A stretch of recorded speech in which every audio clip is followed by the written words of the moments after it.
Hour with us now from Capitol Hill, Democratic Representative from Maryland, Congressman Elijah Cummings, and Republican Representative from Virginia, Congressman Scott Rigell. They're part of a bipartisan group introducing a bill today that would make firearms trafficking a federal crime and make it even harder for people to buy guns for anyone who's prohibited from buying guns on their own. So it's good to have you both.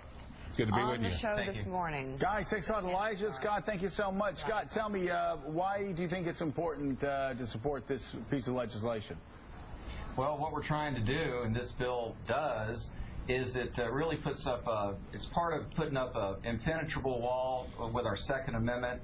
On one side of that wall, we've got our lawful gun owners, of which I am one, and a strong proponent of our Second Amendment, but also to keep the bad guys, the criminals, from having access to guns. And that's basically what this bill does. It surprised me that there was not a law on our books, a federal law, that directly addressed gun trafficking and made it illegal and indeed to buy a gun for someone else and to traffic guns. And so we're addressing that, and it's common sense and common ground. Elijah, talk about it.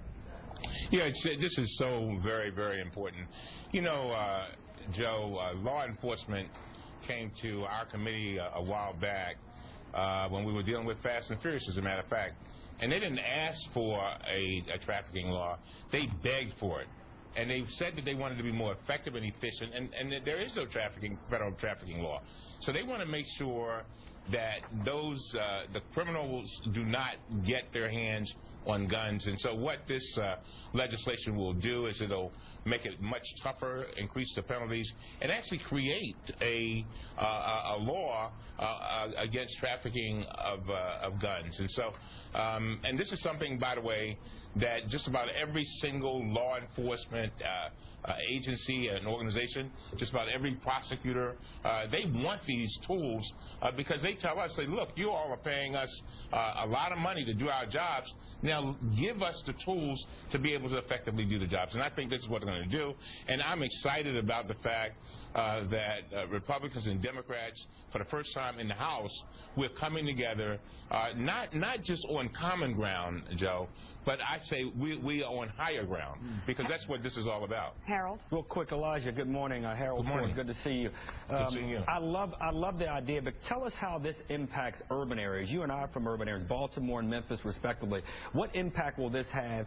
Mayor Bloomberg here is working, as you know, aggressively to try to limit the number of handguns on streets. This has an impact, I think, in urban areas, which you all are trying to do here, and I hope it passes, as much as anywhere else. Am I reading that right to believe that? You're reading right. It's going to have a tremendous impact. And, you know, there's a Georgia case that shows that a fella down in Georgia who's a convicted felon gets a neighbor, a girlfriend, to buy a lot of guns, 64 guns in 2.5 months. He couldn't buy them, and so he gets her to buy them. And what does he do? He sends her, Harold, he sends all of those guns to Oakland, which has a much stricter gun regulations. And the next thing you know, we find those guns, police found those guns at various crime scenes. So in other words, basically what this law will do is say, look, anybody who's thinking about buying a gun for someone who is prohibited from having a gun, that is criminals, then they're going to be possibly subjected to a 20-year penalty. And so those are the kinds of things that, again, we keep hearing folks say everybody agrees that criminals should not have guns. Well, this is a way to make sure that does not happen. Gentlemen, wondering what the vote count looks like to you all at this point. I know it's early, but what do you consider, where are you starting on a bill like this? What, to stay within the metaphor, how many ducks are there that you have to hunt for in terms of either Democrats or defecting Republicans? Well, I think that to the extent that our colleagues really understand what this bill does, that we'll have enough support to get it through the House and get it over to the Senate. I really think what we need to do is change the culture in America. We did this about 30-plus years ago with drunk driving. You know, we got tired of all the deaths, and though we haven't solved the problem completely, we did, in my adult lifetime, change the culture of America that says it's not okay to drive drunk. And what we're doing with this bill is we're saying it is not okay to buy a gun for somebody else. About 40% of all straw purchasers don't serve any jail time at all. And again, I'm a lifetime NRA member. I was well before I ever decided to run for office, a strong defender of the Second Amendment. But this does not infringe upon the rights of lawful gun owners in any way. So I think there's common ground here. It certainly is common sense. Congressman Rigell, you're one of the few Republicans in the House to speak out publicly in favor of any measures at the federal level to deal with gun control. As you talk to other Republican members of the House, do you hear people say privately, I'd like to talk out more, but I feel pressure from the NRA, from my more vocal constituents not to? Well, this is going to be co-sponsored right from the get-go by Congressman Pat Meehan, a good friend out of Pennsylvania, and he's a Republican. And I'm confident that we'll have other Republicans join us. The key, really, as Elijah and I were talking about before we came on air here, is that folks need to really understand what the bill does and what it does not do. If we're going to move to some type of universal registration and connecting gun owners with the guns themselves and the database and all that, I'm going to have some problems with that. But we'll address that another day. For now, we've got some common ground. We need to move it forward. What about universal background checks, something that, as you know, Wayne LaPierre supported in 1999, but now he's against it. Do you have any problems with universal background checks, Scott? Well, I think the key is what we're focusing on today is something we really can move forward. Right. I do have a problem with the ability of the federal government to tie in a gun owner with a weapon. I think that's a real problem with me personally.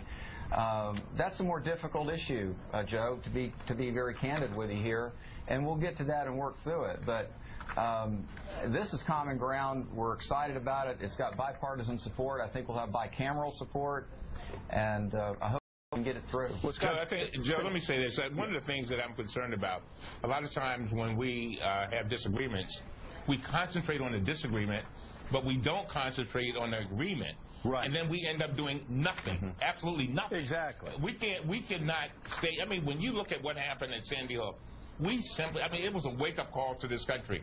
Now, we hopefully we'll get this through, and then we'll look at perhaps other things. But right now, we're concentrating on this because we know, and we believe very strongly we can get it done. And I understand that, Elijah. And listen, I am so thankful for Scott, that Scott is stepping out. I know it's not an easy thing to do, even though he's a pro-gun guy.